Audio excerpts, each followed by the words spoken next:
¿Empezamos? Génesis capítulo 1, versículo 1 al 25. En el principio creó Dios los cielos y la tierra.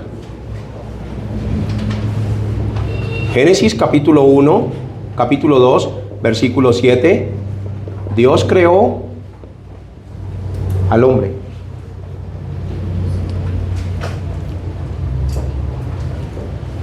Génesis capítulo 1, versículo 27. Lo creó a su imagen. Vayan anotando juntamente conmigo. Génesis capítulo 1, versículo 28. Lo bendijo. Génesis capítulo 2, versículo 16. Le dio un pacto para vivir felices. El proceso, cómo fue todo desde el principio. Deben entender eso. Cuando Dios creó todas las cosas, las creó buenas. Las creó buenas. Diga conmigo, todo lo que Dios hizo fue bueno. ¿El sol fue bueno? ¿La luna fue buena? ¿Los ríos fueron buenos? Todo fue bueno. Todo lo que Dios hizo por el poder de su palabra se sigue sosteniendo de la misma manera. Los ríos siguen brotando aguas, ¿sí?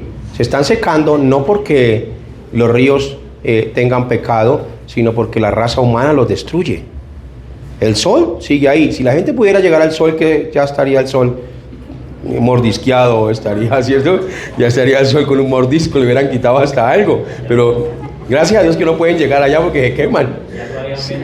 Si ya lo hubieran vendido, ya le estuvieran extrayendo cosas. Entonces, todo lo que Dios hizo fue bueno. El sol se sigue sosteniendo, la tierra se sigue sosteniendo, los planetas se siguen sosteniendo porque es el poder de su palabra. ¿Qué fue lo que cayó en pecado? El hombre. Ahora, la misma creación muestra nuestro estado original. La misma creación muestra nuestro ámbito de vida. Los peces fueron creados para vivir en el agua. Los árboles fueron creados para vivir en la tierra. Las aves, ahí el género mayor fue creado para volar. ¿Es así o no es así? Cuando Dios nos creó para vivir con Él. Entonces, el estado original de los seres humanos y la verdadera felicidad es estar juntamente con Dios.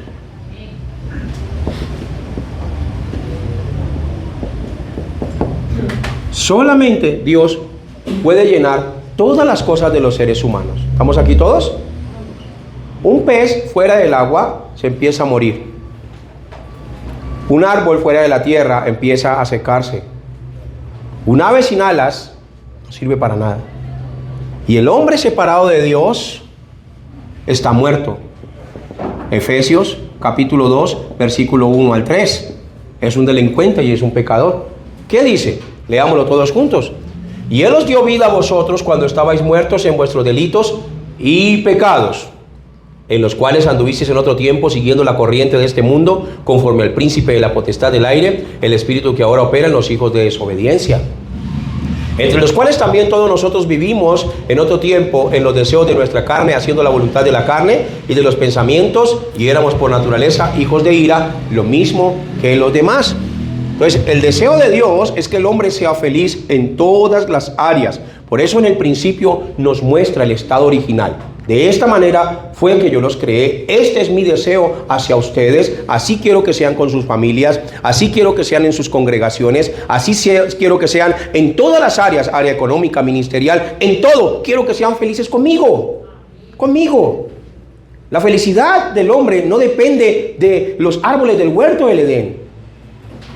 La felicidad del hombre no depende de cuánto dinero, cuántas cosas pueda tener. Si somos felices con Dios, entonces lo demás toma lugar.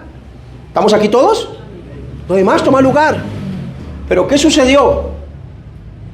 En Génesis capítulo 3, versículo 1 al 5, vino el diablo. En Génesis capítulo 3, versículo 6, los engañó y los hizo caer en pecado. En Génesis capítulo 3, versículos 7 al 10, como consecuencia de este pecado, los hizo separar de la presencia de Dios. ¿Qué perdieron? Perdieron la comunión con Dios, perdieron la imagen, perdieron la bendición y perdieron el pacto. Lo perdieron todo. Todo. Todo lo perdieron. Vinieron estos tres problemas fundamentales.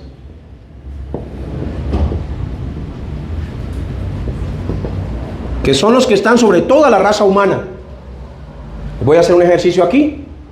Diga conmigo, el diablo, el pecado y la separación. ¿Qué problema tiene un drogadicto? A ver, díganlo con fuerza. ¿Qué problema tiene un adicto? Un empresario con alcoholismo. Un matrimonio a punto del divorcio. Las guerras. Usted. Ya no, muy bien. Ya lo solucionaron todo. Gracias a Dios. Ya aprendieron. Están pero conectados. Muy bien, muy bien. Diga conmigo, ya solucioné eso, gracias a Dios.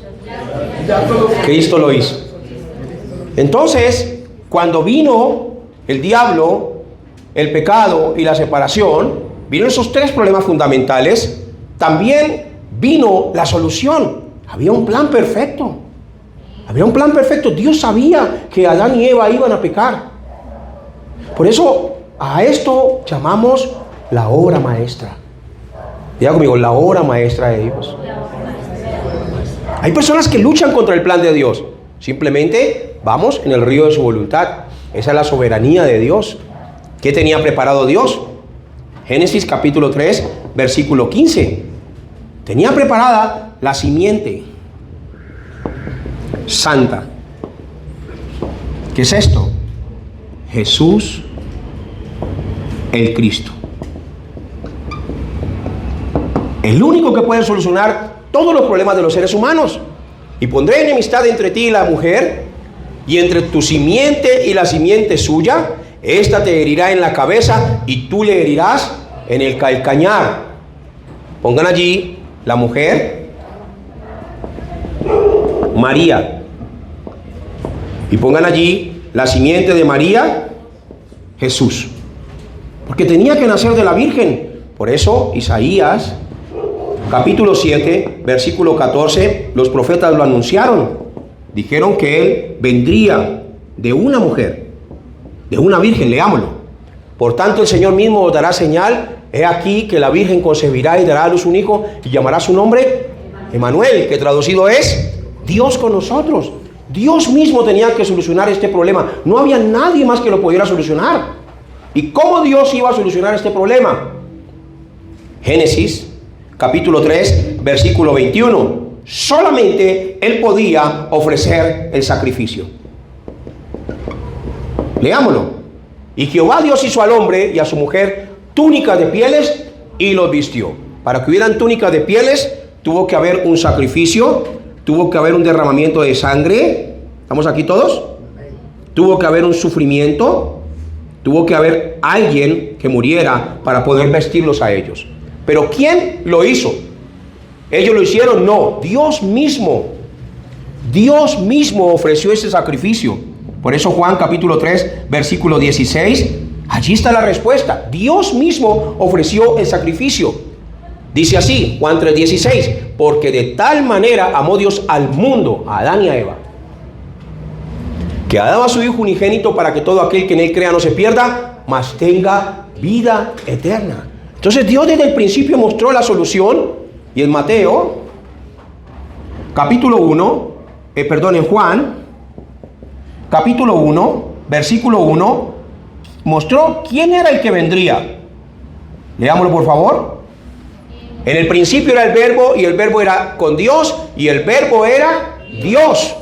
Este verbo, en Juan capítulo 1, versículo 14, allí está la gran respuesta. La palabra que hablaban los profetas en el Antiguo Testamento vino y se hizo carne. Y aquel verbo fue hecho carne y habitó entre nosotros, y vimos su gloria como el unigénito del Padre, lleno de gracia y de verdad. Pero ¿quién era el que estaban haciendo? Estaban haciendo la mejor noticia para la humanidad. Mateo, capítulo 1, versículo 21. En adelante, leámoslo todos juntos. Y dará a luz un hijo y llamará su nombre Jesús, porque él salvará a su pueblo de sus pecados. Diga conmigo, Jesús viene del hebreo Yoshua y significa Jehová de salvación. Entonces el que nacería sería el Salvador del mundo. Versículo 22. Todo esto aconteció para que se cumpliese lo dicho lo dicho por el Señor por medio del profeta. Aquí usted tiene que entender algo. Fue el mismo Señor que le dijo al profeta que iba a nacer. ¿Está entendiendo eso? 600 años antes, el mismo Señor le habló a Isaías y le dijo: escribe esto, voy a nacer. Voy a dar mi vida en rescates por muchos.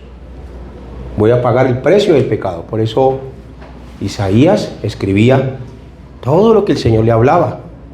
Voy a nacer de una virgen. Seré admirable, consejero, Dios fuerte, Padre eterno, príncipe de paz. Y aparte de eso le dice, escribe Isaías 53 también. Y empieza a escribir cómo iba a ser todo el sacrificio. Y aparte de eso le dice, escribe Isaías 60. Yo soy el que traigo luz a todas las naciones que están llenas de oscuridad. Y aparte le dice, escribe Isaías 61. Yo soy el que voy a traer libertad al que está cautivo. Voy a dar felicidad, porque es mi Padre quien me envía. Entonces, Isaías simplemente estaba hablando todo lo que el Señor le decía. Por eso Isaías era un profeta del Antiguo Testamento, pero también era un hombre imperfecto.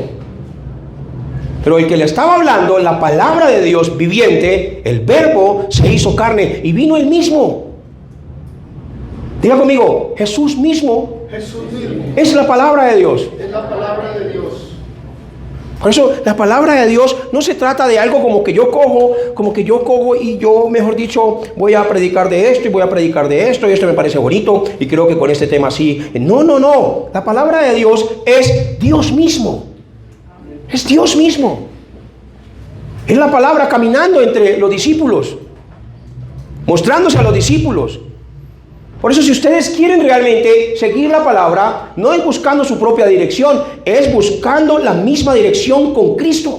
Porque Cristo es la palabra. Y cuando lo sigo a Él, estoy siguiendo la palabra. Cuando hago lo que Él hizo, estoy siguiendo la palabra. Cuando predico lo que Él predicó, estoy siguiendo la palabra. Y tengo que empezar a buscar a Cristo en los 66 libros de la Biblia. Aún el Padre, cuando estaba viendo a su Hijo que estaba siendo bautizado, dijo, este es mi Hijo amado en quien yo tengo complacencia. Aún allí también en Mateo capítulo 17, versículo 4 al 6, allí habló desde la nube y dijo, este es mi Hijo amado en quien yo tengo complacencia, a Él oíd.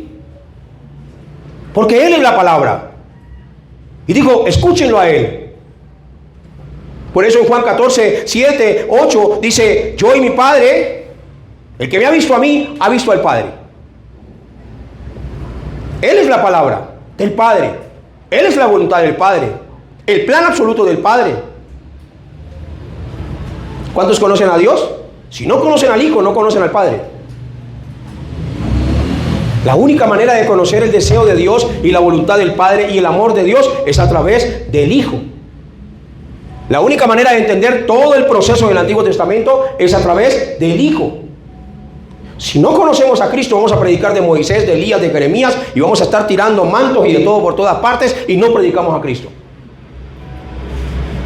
Por eso sale la unción del zapato. Por eso la unción de la cachetada también. Por eso usted ve iglesias que ponen unas telarañas y dice, a ver, el que coja la telaraña, dance, baile y se sana, dance, baile y se sana. Yo no imagino al Señor Jesucristo diciéndole a la gente eso, ni a los apóstoles tampoco.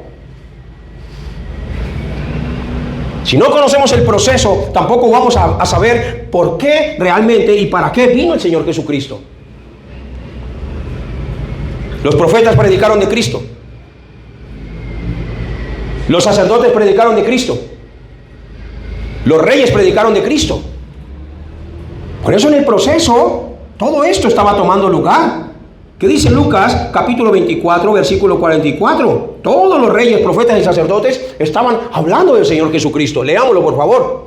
Y les dijo, estas son las palabras que os hablé estando aún con vosotros, que era necesario que se cumpliese todo lo que está escrito de mí en la ley de Moisés, en los profetas y en los salmos. Diga conmigo, la ley. La ley. Entonces la ley, ¿quiénes la dirigían? Los sacerdotes, que sacrificaban los corderos y derramaban la sangre en el altar. ¿De quién estaban hablando? De Cristo. Los profetas no hablaban lo que ellos querían, hablaban lo que Dios los mandaba a hablar, y hacían exactamente lo que Dios les decía. Como por ejemplo, 1 Samuel capítulo 7 versículo 9. Samuel no tenía cualquier mensaje. Samuel se aferraba al pacto del evangelio. Solo el cordero, solo Cristo. Dice, y Samuel tomó un cordero de leche y lo sacrificó. El evangelio, el sacrificio de Cristo, el cordero de Dios que quita el pecado del mundo. Los profetas del Antiguo Testamento no hablaban cualquier cosa. Es como los profetas de esos hoy en día que están en las redes sociales y ahí todo el mundo está escribiéndole: dame una palabra para mi papá, dame una palabra para mi mamá, dame una palabra para mi tío, dame una palabra para mi tía, dame una palabra. ¿Es esto un cajero automático que usted pide palabra? Eso no es así.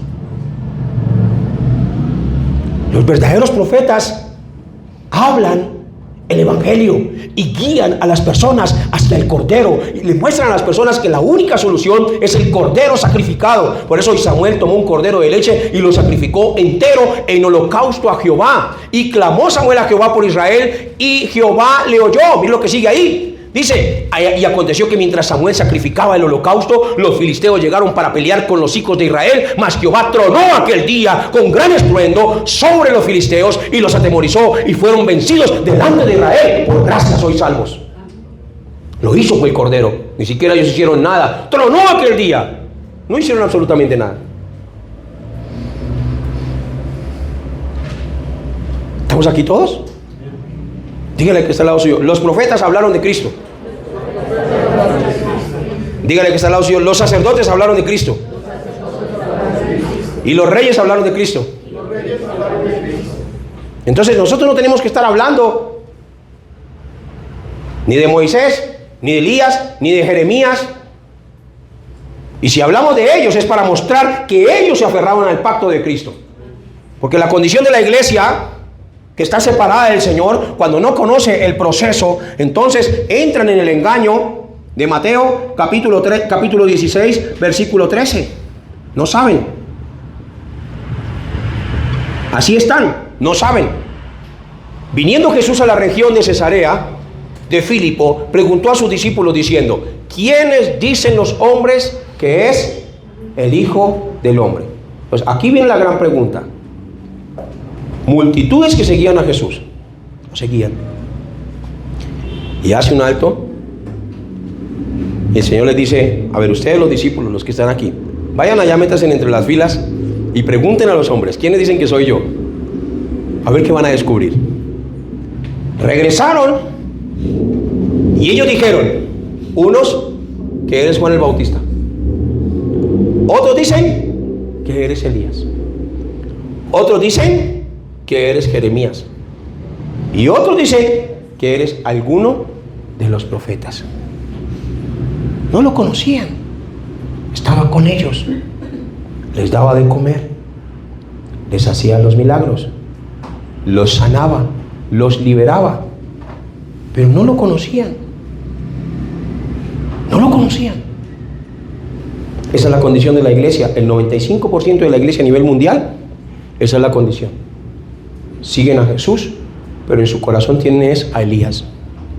Siguen a Jesús, pero en su corazón tienen es a Jeremías, a Juan, o a alguno de los profetas, o a su pastor. Si su pastor no está, la iglesia disminuye. Si su pastor está, entonces todos están chéveres, todos están alegres. Si su pastor está, la iglesia ora. Si su pastor no está, no oran. Que tienen humanismo en el corazón porque no conocen a Jesús. No conocen a Jesús. Pero lo más tremendo es cuando Jesús termina de preguntarle a ellos, y ellos estaban ahí: ojalá que no nos pregunte a nosotros, que no nos pregunte a nosotros, que no nos pregunte a nosotros, que no nos pregunte a nosotros. Y ahí viene la pregunta. Y él les dijo: ¿y vosotros quién decís que soy yo? Yo estoy seguro que alguno estaba ahí diciendo, oye, ahorita nos pregunta a nosotros y qué vamos a responder. Así como cuando se hace un foro. Respondiendo Simón Pedro dijo, ¿tú eres qué? El Cristo. ¿Tú eres qué? El Cristo. La simiente. Tú eres el Cristo, el Hijo del Dios viviente. Ahora, quiero que hagamos énfasis aquí en algo. Pedro tampoco sabía. Los discípulos tampoco sabían. Y viene el siguiente versículo. Y desde el momento que Pedro, que llevaba 3 años caminando con el Señor, prácticamente, ya venía la Pascua, la fiesta, donde él tenía que morir. Pero en todo ese tiempo, durmiendo con él, caminando con él, escuchándolo, viéndolo, observándolo, todos los días, tampoco sabía quién era. Esa es la condición de muchos pastores hoy en día, entre los cuales yo también estaba incluido. Llevaba casi 15 años de ministerio y no conocía a Cristo. Predicaba fuego, unción, milagros, liberaciones, de todo esto. Y creaba unos movimientos donde quiera que llegaba, eso era algo estrambótico. Pero cero Cristo, no estaba Cristo. Iba a llegar un día al cielo y el Señor me iba a decir, apártate de mí, hacedor de maldad. Yo a ti no te conozco. Señor, pero en tu nombre hice milagros. Señor, en tu nombre profeticé. Señor, sí, pero tú no hiciste lo que yo hice. Ni siquiera te pareces a mí. Ni siquiera predicas lo que yo prediqué. Ni siquiera estás haciendo lo que yo mandé a hacer. Estás haciendo tu propio movimiento. Estás predicando tus propias cosas. Estás yendo en tus mismas direcciones, pero no vas en la misma dirección conmigo. Y esta escritura fue la que me mostró mi condición. Mi condición. Estaba levantando mis propios discípulos, mis propios líderes, mis propias formas de predicación. Los mensajes que predicaban era siempre para impactar a alguien, y cuando me sentaba y predicaba y preparaba un mensaje, hasta 12 horas me quedaba ahí, mi esposa es testiga, hasta 12 horas, y estudiaba, y le sacaba por aquí, le sacaba por aquí, le sacaba por aquí. Este mensaje tiene que impactar para que la iglesia siga viniendo, porque no iba en la misma dirección con Cristo. Me invitaban a un congreso y estaba un argentino, un colombiano, un americano y Andrés, y déjenme de última, por favor. Déjenme de última porque tenemos que impactar con cierre de oro, desatar aquí el fuego. Y así era el movimiento que yo tenía. Esa era mi vida espiritual. Y viene el Señor y me hace la pregunta, ¿y tú quién dices que soy yo? Nada.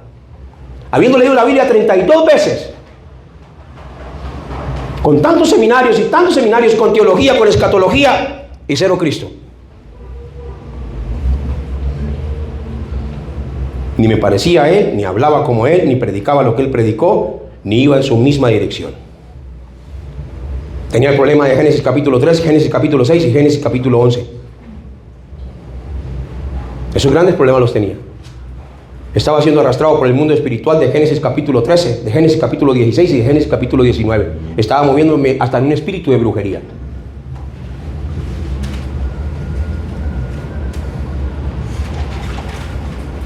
Así era mi vida espiritual, porque no sabía. Entonces, Pedro estaba igual. Pablo estaba igual. Tenía una misión. ¿Cuál era la misión de Pablo? Era una misión que realmente él pensó que estaba haciendo las cosas bien. Estaba persiguiendo a la iglesia del Señor Jesucristo. Pablo era un hombre que guardaba la ley. Pablo era íntegro. Pablo, los que lo conocían decían, no, ese hombre es muy íntegro, guarda la ley. Así que Pablo no actuaba porque él fuera malo. Pablo actuaba en pos de defender su fe, de lo que le enseñaron, de lo que le aprendió. Él dijo, no, esta plaga aquí no nos va a venir a cambiar la fe, porque él veía a la gente como una plaga. Él mismo da testimonio allí ante los grandes, ante los reyes, y les dice, yo a los cristianos los veía como una plaga. ¿Y qué pasó en camino a Damasco en Hechos capítulo 9? Se le apareció Cristo. Y apenas escuchó y dijo, soy Jesús a quien tú persigues. ¡Wow! Tú eres el Cristo, el Hijo del Dios viviente. Pablo tenía el conocimiento de quién era Jesús, pero como nunca lo había visto resucitado, pero cuando lo vio resucitado, dijo, tú eres Jesús, el Cristo, el Hijo del Dios viviente. Solo el Mesías podía levantarse de los muertos. Solo el Mesías podía vencer la muerte. Y por eso, en Hechos capítulo 9, versículo 20, ¿qué dice? Ahí está la respuesta.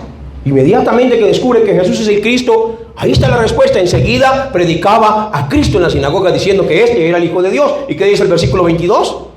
Dice: pero Saulo mucho más se esforzaba y confundía a los judíos que moraban en Damasco, demostrando que Jesús es el Cristo. Perseguía antes, ahora se encarriló en la misión correcta.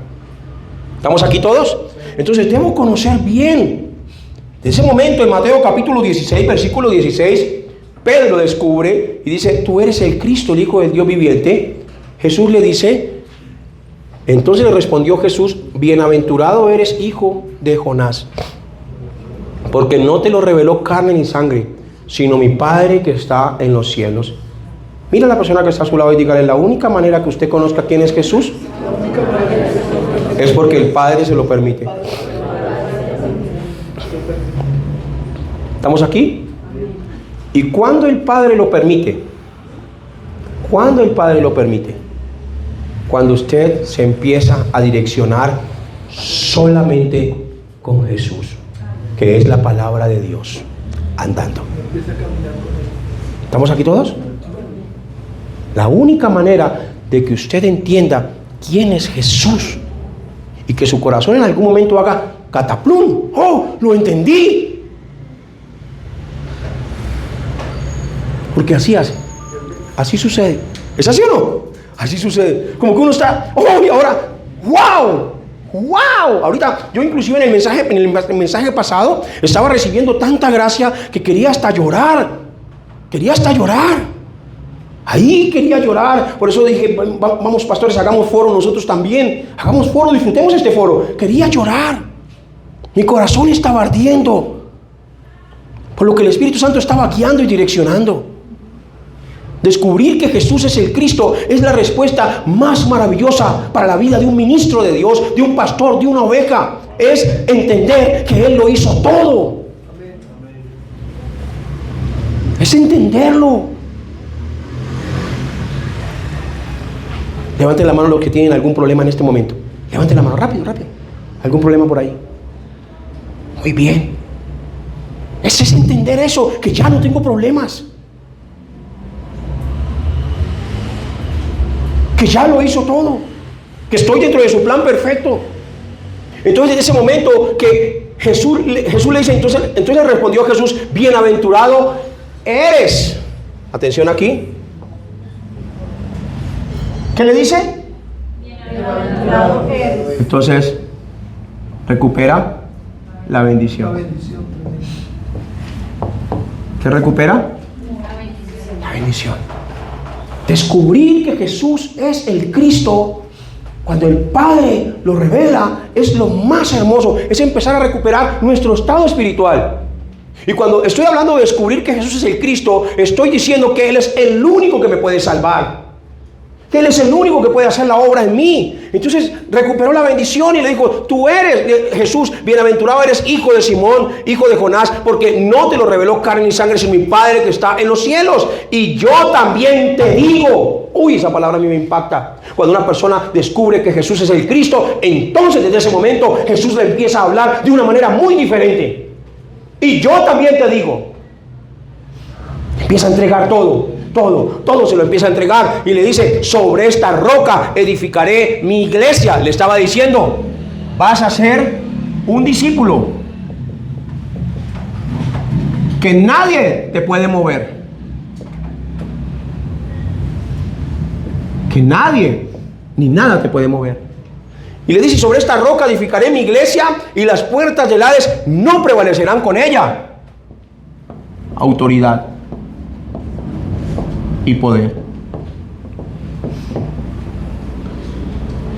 Dice: y a ti te daré las llaves del reino, de los cielos. Evangelización mundial.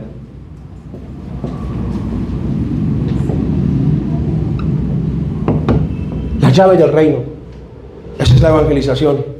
Dios te está entregando las llaves del reino. Dios te está entregando las llaves del reino. ¿Para qué? Para que le abras la puerta a otros a través del Evangelio. Dice, y todo lo que atares en la tierra será atado en los cielos, y todo lo que desatares en la tierra será desatado en los cielos. Entonces, en todo esto se recupera la imagen, la bendición, el pacto, todo.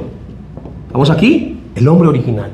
Cuando una persona llega a la conclusión que Jesús es el Cristo y entiende quién es el que lo salvó, y entiende la obra perfecta que hizo en él o en ella, desde ahí su vida es solo felicidad. Hasta un problema le causa felicidad.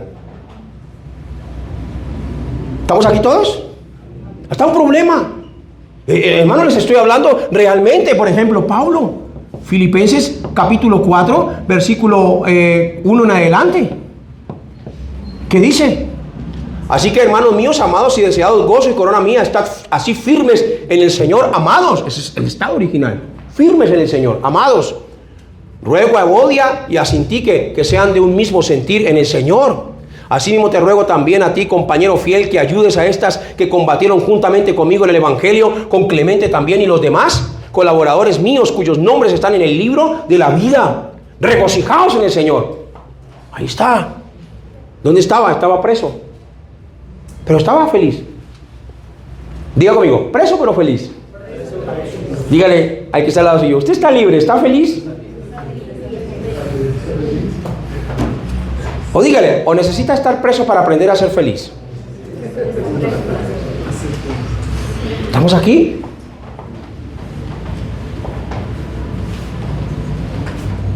¿Cuántos tienen su esposa ahí a su lado? Ok. Cójale la mano a su esposita. Dígale, esa felicidad vamos a vivirla juntos. Dígale, no tenemos que tener ningún problema. Es más, dígale, no problem.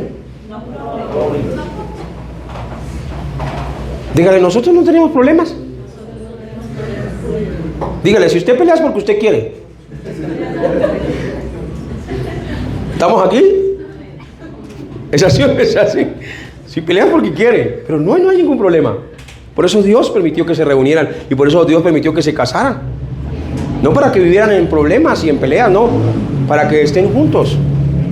Para que disfruten juntos de que Jesús es el Cristo. Regocijaos en el Señor. Otra vez os digo, regocijaos. Y dice el siguiente versículo, vuestra gentileza sea conocida de todos los hombres. El Señor está cerca.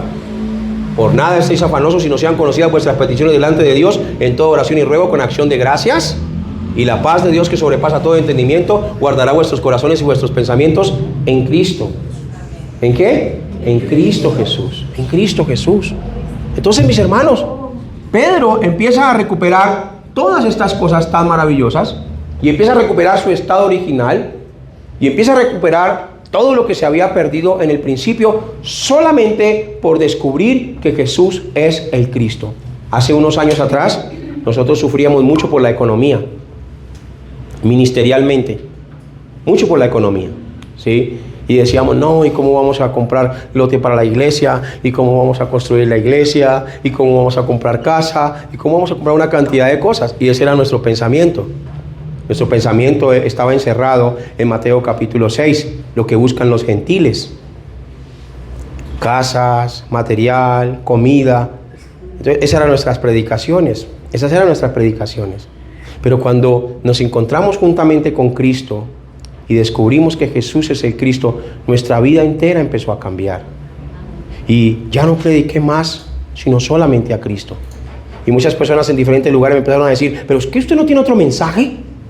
Solo Cristo, solo Cristo, solo Cristo, solo Cristo, solo Cristo, solo Cristo, solo Cristo. Y yo les decía, no, solo Cristo. ¿Pero por qué? Porque solo Cristo. Pero predico otra cosa. No. Solo Cristo. Diga conmigo, solo Cristo. Solo Cristo. Diga, solo Cristo en los 66 libros de la Biblia. Solo Cristo en los 66 libros de la Biblia. ¿Estamos aquí todos? Amén. ¿Y por qué? Porque ese es el deseo del Padre. ¿Para qué vino el Espíritu Santo? Para que seamos testigos de Cristo. Ni siquiera el Espíritu Santo vino para hacer nuestras cosas. Esa es la confusión hoy a nivel mundial. El Espíritu Santo, haz esto, Espíritu Santo, haz esto, Espíritu Santo, haz esto. Yo respetaba al Espíritu Santo y decía, tócalo allá, Espíritu Santo, tócalo allá, Espíritu Santo, tócalo allá, toca a esos que están allá, Espíritu Santo. Falta de respeto. Qué falta de respeto. Lo trataba como un títere, como si él fuera a hacer lo que yo le digo. Y la Biblia dice que los que son guiados por el Espíritu de Dios, estos son hijos de Dios. Como Felipe, acércate a ese carro, Felipe. Acércate a ese carro. Como en Hechos capítulo 13, versículo 1 al 3, estaban allí ayunando y ministrando en el Señor, y el Espíritu Santo les dijo lo que tenían que hacer: apartadme a Bernabé y a Saulo para la obra que los voy a enviar. Entonces, el Espíritu Santo no vino para cambiar las cosas de Dios, ni vino a cambiar el método ni el mensaje, ni vino a cambiar el plan absoluto de Dios. El Espíritu Santo vino para enseñarnos a hacer lo que Jesús hizo y para recordarnos las palabras que Jesús predicó. Para eso vino Él, no vino para otra cosa. Lo demás son shows que nosotros nos hemos inventado, shows dentro de la iglesia. Shows como por ejemplo, agárrenlo porque el Espíritu Santo lo tomó, agárrenlo porque el Espíritu Santo lo tomó, y entonces agarren la consola, que no la vaya a tumbar porque el Espíritu Santo lo tomó y tumba la consola. El Espíritu Santo no viene a una iglesia a tumbar las cosas. Eso es lo más ilógico que puede haber. Pero ese era el movimiento que yo tenía. Y tocaba agarrar a las personas para que no tumbaran las sillas, para que no tumbaran el púlpito, para que no tumbaran las cabinas. ¿Realmente creemos que el Espíritu Santo hace eso? Luego la Biblia no dice que Dios es un Dios de orden como en todas las iglesias de los santos. ¿Acaso el Espíritu Santo viene y nos hace armar una iglesia para empezar a tumbar todo lo que hay dentro de ella? Claro que no. Pero todo esto es lo que yo tenía y en todo esto es lo que yo vivía. No iba en la misma dirección con Cristo hasta que Cristo me salvó y empecé a predicar a Cristo, empecé a predicar a Cristo en todas partes. Hasta tuve problemas al principio porque decía, también hace 5 años atrás yo decía, no, solo Cristo, solo Cristo. Y yo decía, estos están locos. Esas eran mis palabras. Pásame mis gafas, por favor. Esas eran mis palabras. Solo Cristo.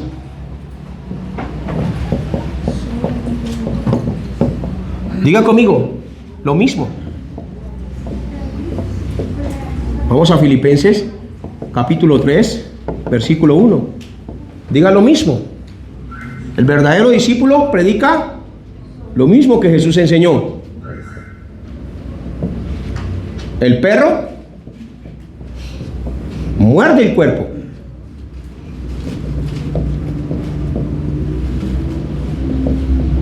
Y lo destruye. Ahorita lo va a entender. Entonces está el verdadero discípulo y están los perros. Leámoslo. Gracias. Por lo demás, hermanos, gozaos en el Señor. A mí no me es molesto el escribiros. ¿El escribiros qué? Diga conmigo, las mismas cosas. Dígalo otra vez, las mismas cosas. Cuando uno enseña lo mismo que enseñó Cristo, ¿cómo es? Diga conmigo, seguro. Dice, a mí no me molesta escribir las mismas cosas y para vosotros es seguro, seguro. Pero aquí el apóstol Pablo hace énfasis a otro grupo que le gusta inventar sus propias cosas. Guardaos de los perros, guardaos de los malos obreros, guardaos de los mutiladores del cuerpo, porque nosotros somos la circuncisión, los que en espíritu servimos a Dios y nos gloriamos en Cristo Jesús. ¿En qué nos gloriamos? ¿En qué nos gloriamos? En Cristo Jesús. En Cristo. En Cristo Jesús nos gloriamos. ¿Cuál es el mensaje? Diga conmigo, solo Cristo, solo Evangelio. Mateo capítulo 1, versículo 16 y versículo 17. Solo Cristo. Leámoslo por favor. Y Jacob engendró a José, marido de María, de la cual nació Jesús, llamado el Cristo. De manera que todas las generaciones desde Abraham hasta David son 14, desde David hasta la deportación de Babilonia 14, y desde la deportación de Babilonia hasta Cristo 14. Diga conmigo, todo el Antiguo Testamento me guiaba a Cristo. ¿Estamos aquí todos? Mateo capítulo 2, versículo 4. Leámoslo, por favor. Y convocados Leanlo todo en voz alta. 1, 2, 3. y convocados todos los principales sacerdotes y los pueblos No, parecen un gallinero. Vamos a leerlo todos juntos en voz alta. Y convocados todos los principales sacerdotes y los escribas del pueblo, les preguntó, ¿dónde había de nacer el Cristo? ¿En qué se enfocaba todo? En Cristo. ¿A quién estaban esperando todos? A Cristo. Por eso Mateo 16, 16, Pedro se da cuenta quién era Jesús. Así como Dios empieza a abrir los ojos en todos y empiezan a ver a Jesús de una manera muy diferente. Por favor, léanlo. Mateo 16, 16. Respondiendo Simón Pedro, tú eres el Cristo, el Hijo del Dios viviente. El Hijo del Dios viviente. Ahora lea, por favor, ahí el versículo 22. Entonces Pedro, tomando la comenzó a rezar diciendo, Señor, ten compasión de ti, en ninguna manera esto te acontezca. Eso era lo que venía a cumplir el Cristo. Venía a morir por nosotros. Diga conmigo, venía a morir por nosotros. Esa era su obra. Vamos a Hechos capítulo 2. Hechos capítulo 2, versículo 30. Entonces, los evangelios muestran que Él es el Cristo. Y vamos a ver cuál era el mensaje que ellos empiezan a predicar. Leámoslo. Pero siendo profeta y sabiendo que con juramento Dios le había jurado que de su descendencia en cuanto a la carne levantaría al Cristo para que se sentase en su trono. Ahora, los discípulos se quedaron predicando la palabra. Vimos en los evangelios cuál era el mensaje. ¿Cuál era el mensaje? Cristo. Jesús se va al cielo en Hechos capítulo 1 versículo 11 y se quedan los discípulos. ¿Y a quién predican? A Cristo. Y el versículo 36, ¿qué dice? Ahí hay una respuesta grande. Dice, sepa pues ciertísimamente toda la casa de Israel, que a este Jesús a quien vosotros crucificasteis, Dios le ha hecho Señor y Cristo. Entonces, ¿a quién estaban predicando? A Cristo. Diga conmigo, el mensaje era Cristo. Hechos capítulo 4, versículo 26. Vamos todos ahí. 4:26. Para que ustedes se den cuenta cuál era el mensaje del libro de los Hechos. El mensaje que ellos predicaban, ellos no cambiaban el mensaje. Dice, se reunieron los reyes de la tierra y los príncipes se juntaron en una contra el Señor y contra su Cristo. Hechos capítulo 8, versículo 5. Ahí está, una respuesta absoluta. Felipe, descendiendo a la ciudad de Samaria, les predicaba a Cristo. No tenían otro mensaje. Diga conmigo, el mensaje siempre fue Cristo. Hablaban de Cristo, vivían para Cristo, se movían para Cristo, predicaban a Cristo, mostraban a Cristo por todo el Antiguo Testamento, mostraban a Cristo en todos los escritos y los manuscritos, siempre se enfocaban, era hacia Cristo. ¿Qué dice Hechos 8, capítulo 12? Ahí dice, pero cuando creyeron a Felipe, que anunciaba el evangelio del reino de Dios y el nombre de Jesucristo, se bautizaban hombres y mujeres. Diga conmigo, solamente escuchaban que se les predicaba de Jesucristo. Hechos capítulo 9, versículo 20. Vamos a leerlo todos. Hechos 9, 20. Leámoslo todos. Enseguida predicaba a Cristo en la sinagoga diciendo que este era el Hijo de Dios. Ahí estaba Pablo. Pablo, que era un guardador de la ley, que conocía a Moisés, conocía de Moisés, conocía de Elías, conocía de los reyes, conocía el Antiguo Testamento, porque estudió el Antiguo Testamento, creció con el Antiguo Testamento, y él era uno de los que esperaba a Cristo, al Mesías. La palabra Cristo significa ungido y significa Mesías. Él era uno de los que más lo esperaba. Y cuando se encuentra que Jesús es el Cristo, enseguida predicaba a Cristo. Y en el versículo 22, wow, esto es algo tremendo. Pero Saulo mucho más se esforzaba y confundía a los judíos que moraban en Damasco, demostrando que Jesús es el Cristo. Hechos capítulo 17, versículo 3.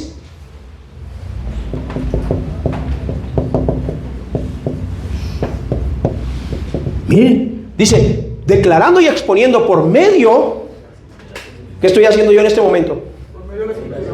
Estoy declarando y exponiendo por medio de las Escrituras que era necesario que el Cristo padeciese y resucitase de los muertos, y que Jesús, a quien yo os anuncio, decía él, es el Cristo. Ahí está la respuesta. Dígale que está la voz suyo. El mensaje que debemos predicar es Cristo. Hechos capítulo 18, versículo 5. Amo este versículo. Dice, leámoslo todos. Y cuando Silas y Timoteo vinieron de Macedonia, Pablo estaba entregado por entero a la predicación de la palabra, testificando a los judíos que Jesús era el Cristo. Diga conmigo, la predicación de la palabra era predicar a Cristo. Ahora le hago esta pregunta: ¿la predicación de la palabra en este tiempo se parece a lo que ellos predicaban?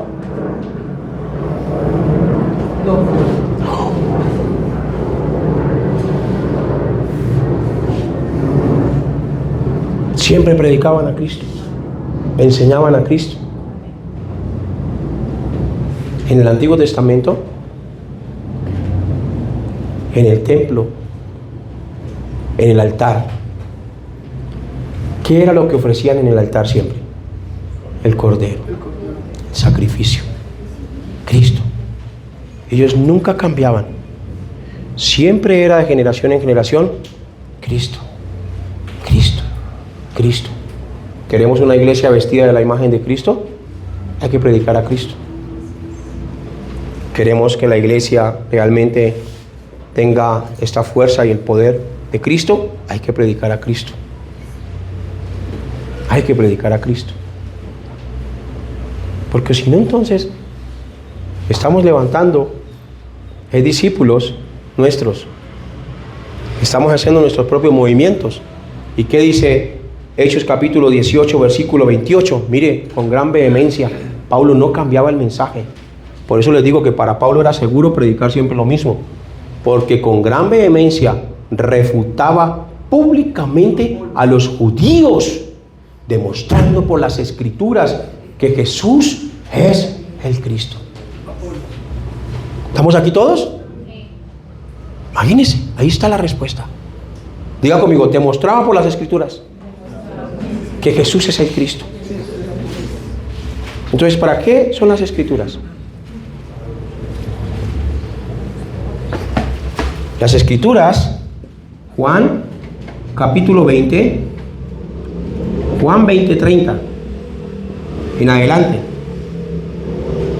Hizo además Jesús muchas otras señales en presencia de sus discípulos, las cuales no están escritas en este libro, pero dice en versículo 31, pero estas se han escrito para que creáis que Jesús es el Cristo, el Hijo de Dios, y para que creyendo tengáis vida en su nombre. Todo lo que fue escrito fue siempre para que creamos que Jesús es el Cristo, para que conozcamos a Cristo, para que nos direccionemos con Cristo. Entonces, cuando el Padre envió a su Hijo, el Padre es feliz. En Mateo capítulo 17, versículo 4 al 6, el Padre es feliz de que estemos direccionados con su Hijo. Veámoslo. Entonces Pedro dijo a Jesús: Señor, bueno es para nosotros que estemos aquí. Si quieres, hagamos aquí 3 enramadas. Quería todavía predicar sobre Moisés y sobre Elías. Una para ti, otra para Moisés y otra para Elías. Querían vivir con Jesús, pero no querían soltar a Moisés y tampoco querían soltar a Elías. Mientras él aún hablaba, una nube de luz los cubrió, y aquí una voz desde la nube que decía: Este es mi Hijo amado, en quien tengo complacencia, a él oíd. Entonces diga conmigo, la orden del Padre es que escuchemos a su Hijo. Amén. La orden del Padre es que vayamos en la misma dirección que su Hijo.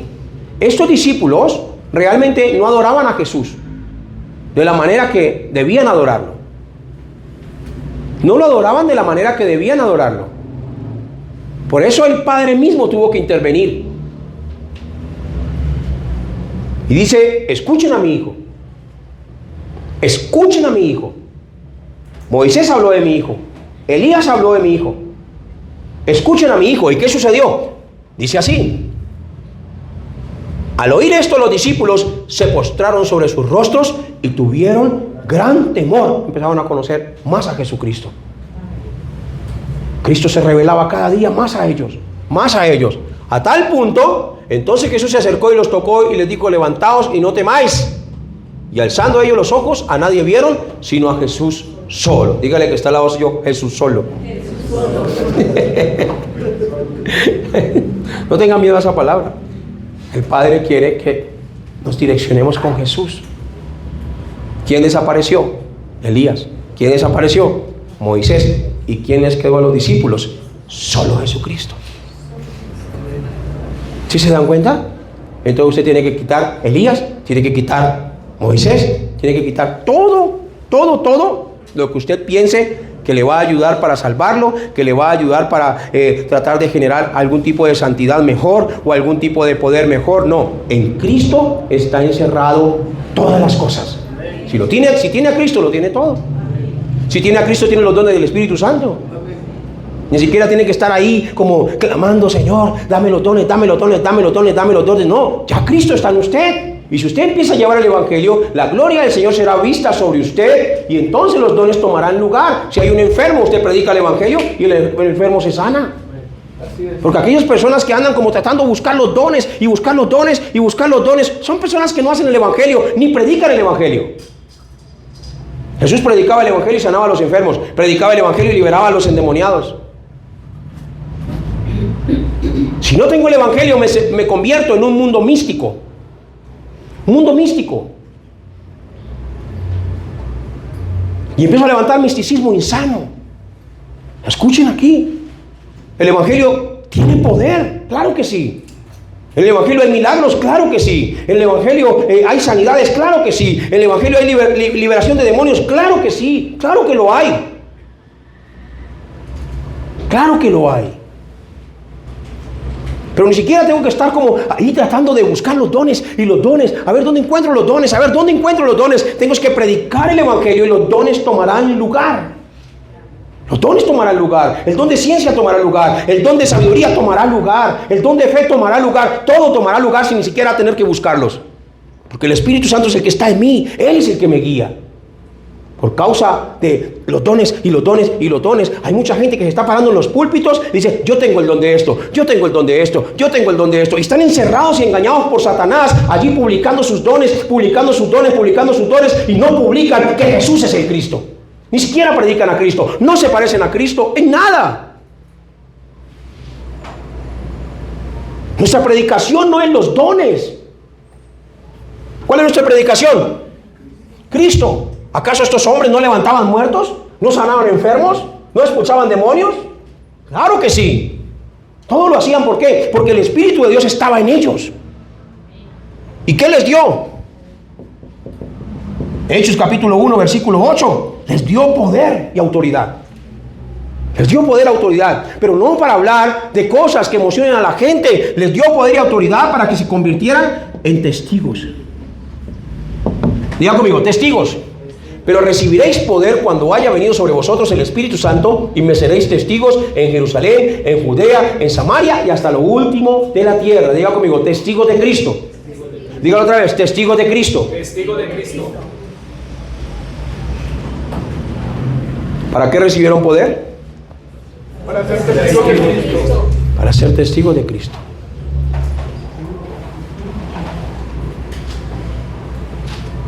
Si tengo el poder del Espíritu Santo, es para ser testigo de Cristo. No para nada más. Tenemos que ser discípulos desinteresados. Tenemos que ser discípulos que no buscamos nuestras propias cosas. Somos testigos de Cristo. ¿Para qué vino el Espíritu Santo de Dios? Juan capítulo 14, versículo 16. Eso es disfrutar las bendiciones del trono celestial. Y yo rogaré al Padre y os dará otro consolador para que esté con vosotros para siempre. Entonces dígale que está al lado suyo: si Dios lo salvó, el Espíritu Santo ya no se le va. Esa es la seguridad que usted tiene que tener. ¿Estamos aquí? O sea, usted ni siquiera tiene que pensar en eso. ¿Será que el Espíritu Santo se me salió? Es que ya no lo siento, ya no me erizo. No, eso es lo que Satanás quiere que usted piense. Que él se le sale y se le mete, se le sale y se le mete. Entonces, se sintió mal, se me salió. Cuando está así regocijado y se eriza, ay, creo que el Espíritu Santo volvió. Creo que se volvió a meter. No, el Espíritu Santo está con nosotros. ¿Hasta cuándo? siempre. Porque ahora somos, 1 Corintios, capítulo 3, versículo 16. ¿Qué somos? Somos el templo de Dios. Diga conmigo, soy el templo de Dios. Dígale que está al lado suyo, usted es el templo de Dios. Vamos, mire a la persona que está a su lado y dígale, usted es el templo de Dios. Ahora dígale, ¿usted sabía que usted realmente es un templo de Dios? ¿Sí se da cuenta? ¿Qué somos? El templo de Dios. El templo de Dios. Entonces el Espíritu Santo mora en nosotros porque somos el templo de Dios. ¿Y para qué vino? Juan capítulo 14, versículo 26. Juan 14, 26. Vamos a ver para qué vino el Espíritu Santo de Dios. Vamos a leerlo todos juntos para que conozcamos la guía concreta del Espíritu Santo y que no nos estemos inventando otras cosas. Leámoslo. Mas el Consolador, el Espíritu Santo, a quien el Padre enviará en mi nombre, Él os enseñará todas las cosas y os recordará todo lo que yo os he dicho. Entonces, pongan allí, Él vino para enseñarme a hacer lo que Jesús hizo. ¿Qué es esto? Juan 14, 12. ¿Qué son todas esas cosas? De cierto os digo, el que en mí cree, las obras que yo hago, él las hará también, y aún mayores hará, porque yo voy al Padre. Entonces repita conmigo estas palabras. Jesús nos dejó ejemplo para que sigamos sus pisadas. Ahora diga conmigo. Y dijo que haríamos cosas mayores, no cosas diferentes. ¿Estamos aquí todos? Entonces, mira que está al lado suyo y dígale, no invente algo que Jesús no hizo. Por eso, Jesús nos dejó ejemplo para que sigamos sus pisadas. Por eso Jesús les dijo a sus discípulos, así como yo os he hecho, ustedes vayan y hagan a los hombres. Les estaba diciendo, no cambien en nada lo que yo les entregué, lo que yo hice con ustedes. Pero hoy en día, no, que la nueva revelación, no, que esto, no, que aquello, que es que Dios me reveló esto. No. Cristo ya nos mostró qué tenemos que hacer. Lo que Cristo hizo es perfecto. Cristo no necesita que usted cambie algo, o que usted le agregue algo, o que usted le quite. Por eso el mismo Dios tuvo que venir a la tierra y mostrarle a sus discípulos cómo tenían que hacer las cosas. Por eso el mismo Dios tuvo que venir a la tierra y Él tuvo que presentarse delante de sus discípulos para que lo vieran, para que lo escucharan, para que se grabaran y se enraizaran y que se le volviera parte de su naturaleza todo lo que veían en Él, para que cuando Él se fuera al cielo no cambiaran nada. Pero ¿qué ha pasado desde que Cristo se fue al cielo? Gálatas capítulo 1 versículo 6. Esto es lo que ha acontecido. Desde que Cristo se fue al cielo, todo empezó a cambiar. Leámoslo todos juntos. Estoy maravillado de que tan pronto os hayáis alejado del que os llamó por la gracia de Cristo para seguir un evangelio diferente. Todo empezó a cambiar. Todo empezó a cambiar. Todo empezó a cambiar. Todo empezó a cambiar. Los siervos de Dios empezaron a tomar diferentes direcciones. Se empezaron a levantar estructuras que no van en la misma dirección con Cristo. Se empezaron a levantar estructuras. Un hombre de Dios se levantó y dijo, esto desde ahora en adelante se va a hacer así porque a mí me parece que esto le agrada a Dios. Y se levantaron 3 pastores más y esos 3 pastores se multiplicaron y se levantó un movimiento de 100,000, 200,000 personas que van en otra dirección que no es Cristo. Y así mismo ha sucedido. Entonces cuando Cristo vino a la tierra, Él estuvo con sus discípulos 3 años para que se cumpliese todo lo que de Él estaba escrito. Todo lo que de Él estaba escrito. Cada vez que Cristo iba a algún lugar era para cumplir lo que de Él estaba escrito. Pero aparte también vino para levantar a sus discípulos y enseñarles exactamente lo que ellos tenían que predicar y lo que ellos tenían que hacer. Por eso la gran comisión no es predicar lo que yo quiero. Mateo capítulo 28, versículo 19 y versículo 20. La gran comisión no es predicar lo que yo quiero. Por tanto, id y haced discípulos a todas las naciones, bautizándolos en el nombre del Padre, del Hijo y del Espíritu Santo. Y dice, enseñándoles que guarden todas las cosas que os he mandado. ¿Qué tenemos que enseñar a la iglesia? Todas las cosas que Él mandó. Y he aquí, yo estoy con vosotros todos los días hasta el fin del mundo. Pero si una persona no enseña lo que Él mandó, yo no te conozco. Tú no vas en mi misma dirección. Yo no te conozco. Apartado de mí, hacedor de maldad. Entonces, debo entender la guía del Espíritu Santo de Dios. El Espíritu no vino para inventar algo nuevo.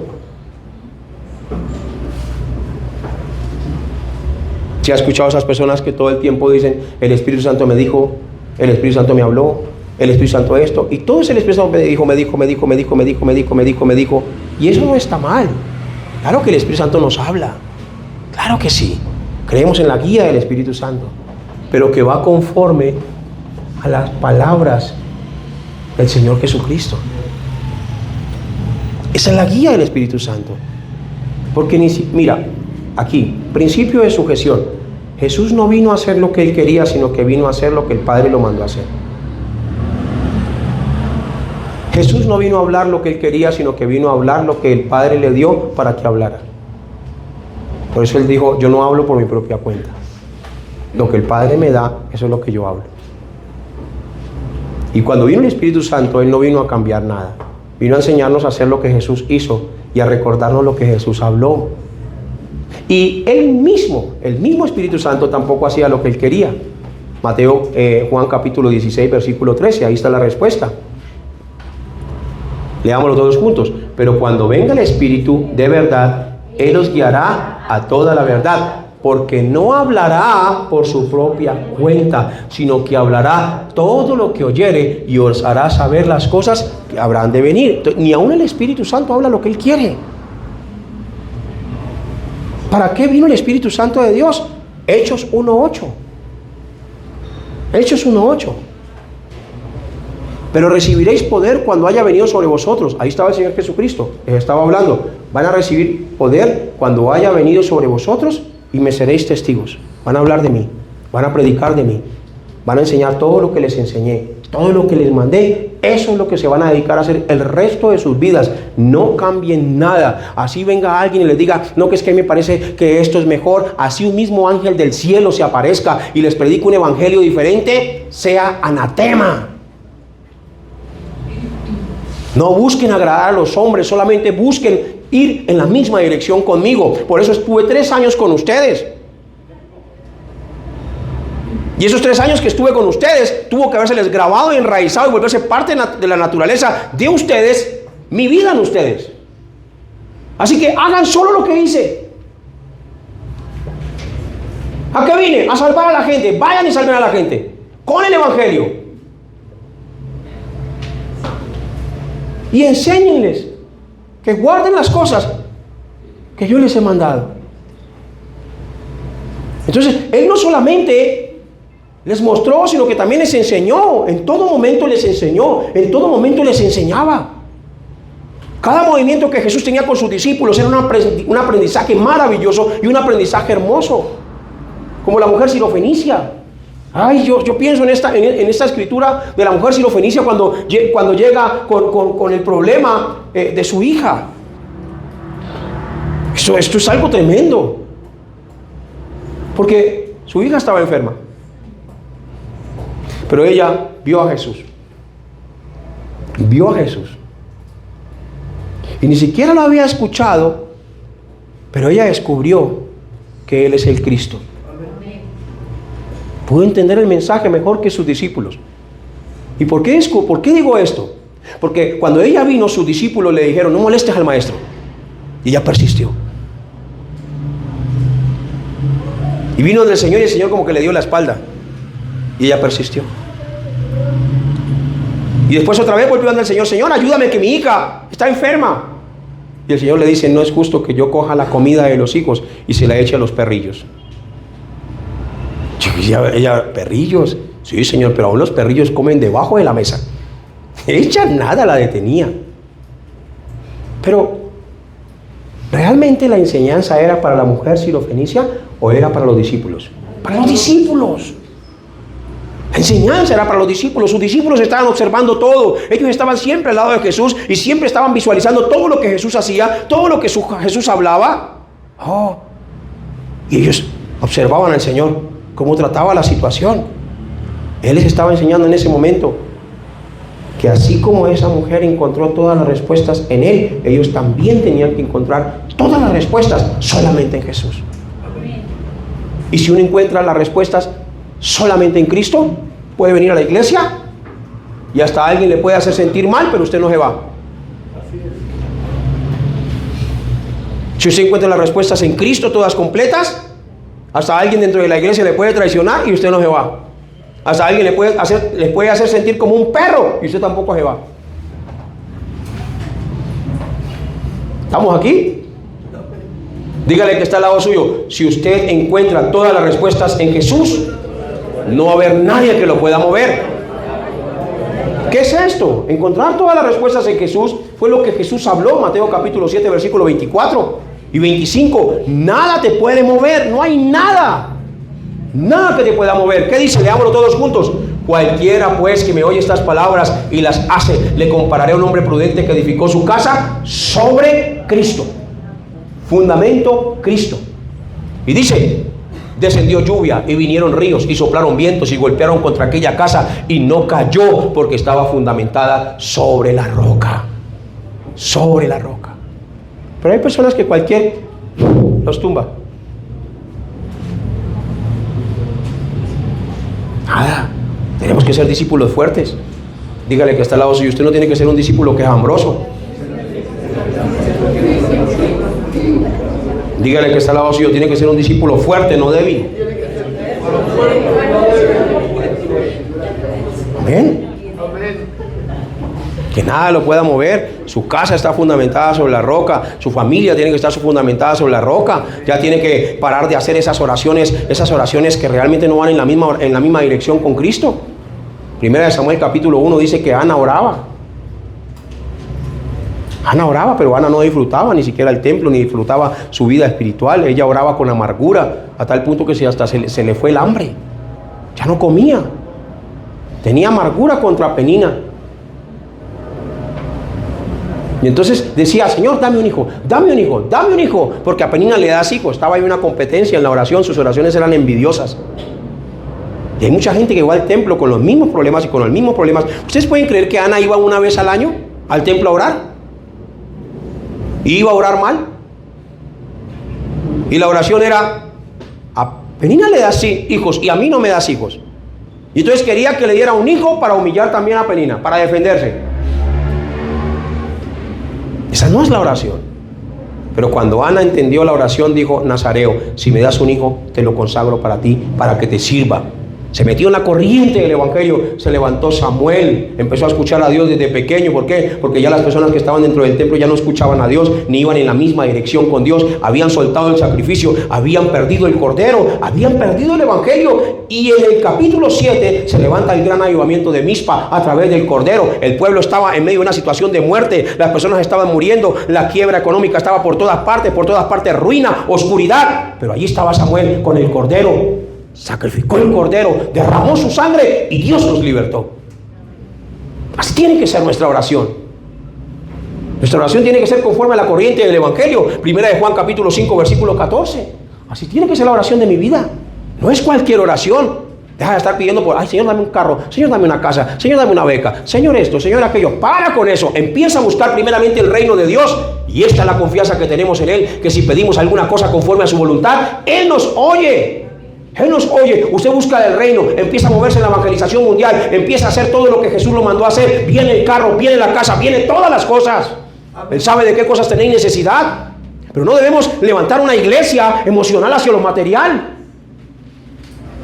No tenemos que levantar una iglesia que luche por su bendición como si no estuvieran bendecidos de que Cristo está juntamente con ellos. Algunos hasta usamos y utilizamos la escritura acerca allí del ángel peleando con Jacob. Arrebata tu bendición así como Jacob arrebató su bendición. No. La bendición de Jacob era que su nombre iba a ser llamado Israel. Y eso no estaba determinado por luchar contra el ángel. Eso estaba determinado desde antes de la fundación del mundo. Igual se iba a llamar Israel, así no hubiera peleado contra el ángel, así no le hubiera dislocado el muslo el ángel a Jacob. No sé si me estoy haciendo entender. Pero allí, ¿qué hizo Jacob? Producirse dolor por estar luchando contra las cosas de Dios. Ahí estaba ya después adolorido. El ángel se fue y él tratando de luchar por algo que Dios le iba a dar. Entonces mi oración tiene que ir conforme a la voluntad de Dios. Tengo que levantarme como una torre de guardia que alumbre toda Bogotá, que alumbre los barrios. Pero ¿cómo se alumbran los barrios? A través del Evangelio. ¿Cómo se quebranta el poder de Satanás? A través del Evangelio. Pero si no se está predicando el Evangelio, allí están los brujos todavía. Y el que no tenía el Evangelio, sus oraciones, grave. ¿Sabe qué ora? Una persona que no tiene el Evangelio: Señor, corta a los brujos. Señor, envíales fuego, que les caiga fuego, que los chamusque ya, y llévatelos para otro lugar. Mándalos para otro país. Dales visa, pasaporte para que puedan viajar. Pero que se vayan de aquí del barrio. No. Vayan a los brujos y les predican el Evangelio y les muestran que Jesús es el Cristo. Las personas que tienen el Evangelio son como Hechos capítulo 8, versículo 9 en adelante. Leámoslo, por favor. Ahí están las respuestas. Dice, y Saulo, pero había un hombre llamado Simón que antes ejercía la magia en aquella ciudad y había engañado a la gente de Samaria haciéndose pasar por algún grande. Pues la gente no tenía otra opción porque no sabían ni conocían otra cosa, pues tenían que creer en los brujos. Hasta que se levantó Felipe y fue donde nadie quería ir, a hacer lo que nadie quería hacer y hablar lo que nadie quería hablar. A este oían atentamente todos, desde el más pequeño hasta el más grande, diciendo: este es el gran poder de Dios. Hasta el brujo decía: yo tengo el poder de Dios. Él también estaba engañado. Él también pensaba que ayudaba a la gente. El diablo lo tenía engañado también. Y le estaban atentos porque con sus artes mágicas les había engañado mucho tiempo. Pero cuando creyeron a Felipe, que anunciaba el evangelio del reino de Dios y el nombre de Jesucristo, se bautizaban hombres y mujeres, y la clientela se le empezó a disminuir. Se le empezó a disminuir la clientela. Empezó a ver el gran poder de Dios en el evangelio. Y también creyó Simón mismo, y habiéndose bautizado estaba siempre con Felipe, y viendo las señales y grandes milagros que se hacían, estaba atónito. Diga conmigo: el brujo se convirtió. El brujo se convirtió. La oración no es: Señor, corta al brujo. Señor, llévate al brujo. La oración es: Señor, que con el evangelio yo pueda ir a predicarle al brujo. ¿Saben qué brujos hay en sus barrios? ¿Los han identificado? Identifíquenlos y vaya, llévenle el evangelio y verá cómo se convierten. Esa es la fuerza espiritual que debemos tener. ¿Estamos aquí todos? Entonces, la guía del Espíritu Santo no es hacer cosas extrañas dentro de la iglesia para decir: este es el poder de Dios. Ese no es el poder de Dios. El poder de Dios es que una persona que está llena del Espíritu Santo se convierta en un testigo de Cristo y empiece a hablar a Cristo en todas partes. Todas partes. ¿Usted sabe cuántas personas yo vi que se caían al suelo cada vez que yo levantaba mis manos?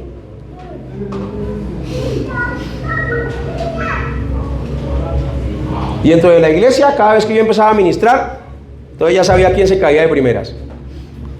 Ya se sabía quién era el mismo. Y por ahí empezaba: tócalo allá, Espíritu Santo. ¡Pah! Ya caía mi hermano Yanni. Y de ahí como que todos se activaban. Se levantaban y seguían haciendo lo mismo. No conocían a Cristo, yo no les predicaba a Cristo, seguían con sus mismos problemas, con sus mismas situaciones. Es una lucha para que fueran a la iglesia, una lucha para que siguieran al Señor Jesucristo. Entonces, diga: el evangelio es fácil y es sencillo. Pero ¿qué hicimos nosotros? Lo complicamos. Lo complicamos. ¿Y a cuántas personas no herimos? ¿A cuántas personas no hicimos sentir como mal? Yo tenía, por ejemplo, había un amigo que se llamaba Fabián. Él aún vive. Y entonces yo empezaba a ministrar. Y Fabián, cuando yo empezaba a ministrar, él era así como cerrando los ojos a ver si también lo tocaba el Espíritu.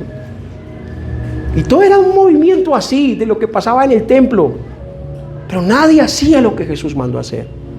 Estábamos encerrados y engañados en las cosas que aprendimos de otros, modelos que adoptamos de otros, por no conocer concretamente la vida de Cristo, para hacer exactamente lo que Él hizo. ¿Por qué decimos solo Cristo? Porque Él es el modelo perfecto. ¿Estamos aquí todos? Entonces, este muchacho, cada vez que yo ministraba, venía a mí y me decía: pastor, es que estoy confundido, porque es que yo veo que usted toca al uno, toca al otro y se caen y se caen. ¿Será que el Espíritu Santo no me ama a mí? Y de los que se caían, eran los más rebeldes, y él era el que más hacía caso y obedecía a todo, y siempre estaba con nosotros, apoyándonos, colaborándonos en todo. Y ese, cero emoción.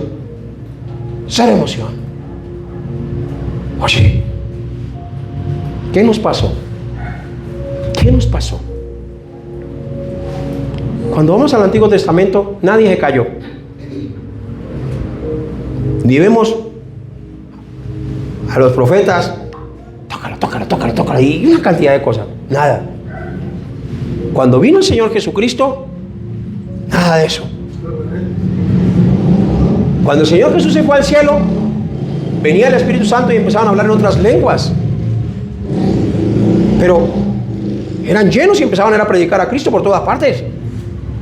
Y el resto, nada más. No había allí a Pablo, a Pedro, no, que es que venía gente y se caía, y empezaban a hacer arrumes. Yo he visto unos videos donde la gente, supuestamente el poder de Dios, y empiezan a hacer unas arrumes de personas así, y van cayendo uno encima del otro, y eso se ve y es como un estruendo demoníaco, y uno dice: pero ¿qué es eso?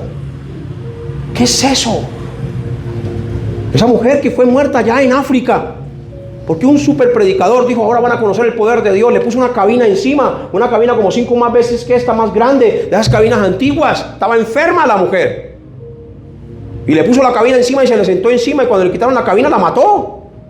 Se murió la mujer. ¿Cuándo vimos a Jesucristo con la unción del zapato? El balón. Con la unción de la manguera. Reciban el Espíritu Santo y le echan agua a todo el mundo. ¿Usted ve a Jesús en eso? Díganme por favor, ¿usted ve a Jesús echándole agua a la gente? A ver, reciban todos. ¿Quién quiere? Levante su mano. Reciba.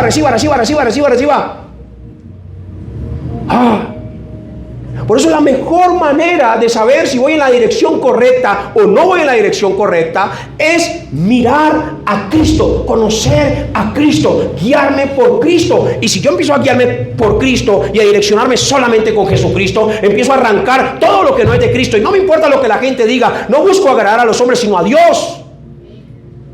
Y si tengo que arrancar algo que aprendí de otra persona, pues lo arranco y listo.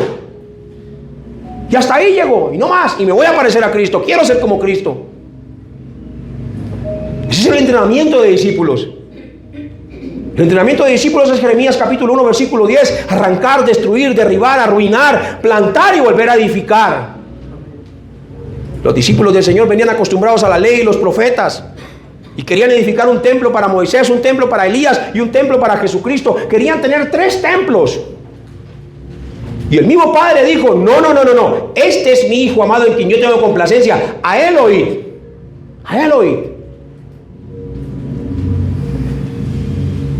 Hay que arrancar todo hasta que solamente quede Cristo. Y si queda solo Cristo en nuestra vida, entonces la guía del Espíritu Santo será muy clara. Ahora sé lo que tengo que hacer, y el Padre va a estar feliz y va a estar complacido con aquellos discípulos que encontraron todas las respuestas en su Hijo Jesucristo. Les bendigo en el nombre de Cristo Jesús para que reciban mucha gracia a través de esta palabra. Vamos a orar. Amado Padre Celestial, gracias te damos por estas palabras que nos has transmitido en el día de hoy.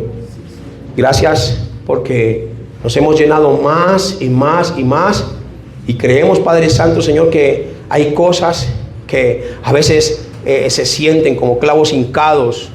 Pero lo más importante es que podamos recibir esa sanidad a través de tu palabra, que podamos empezar, Señor Jesucristo, y si hay que hacer borrón y cuenta nueva y volver a empezar y volver a comenzar, o comenzar con lo que ya nos has enseñado, Señor, lo haremos, pero vamos a quitar, vamos a arrancar todas las cosas que no sean de ti, Señor, todo lo que hayamos recogido en el camino, que lo que hace es de pronto generar unos estándares que no son tuyos, hacer el evangelio difícil y complicado, todo eso lo vamos a arrancar y que quede solamente tú en nuestra vida y en los ministerios que nos has entregado. Señor, guíanos con tus pisadas, guíanos con tus palabras, te lo pedimos en el nombre de Jesús el Cristo, y ayúdanos para que podamos convertirnos en esos discípulos que tú quieres, en esos discípulos que se direccionan contigo. En el nombre de Jesús el Cristo hemos orado y todos decimos amén y amén. Ok, damos un aplauso a Dios.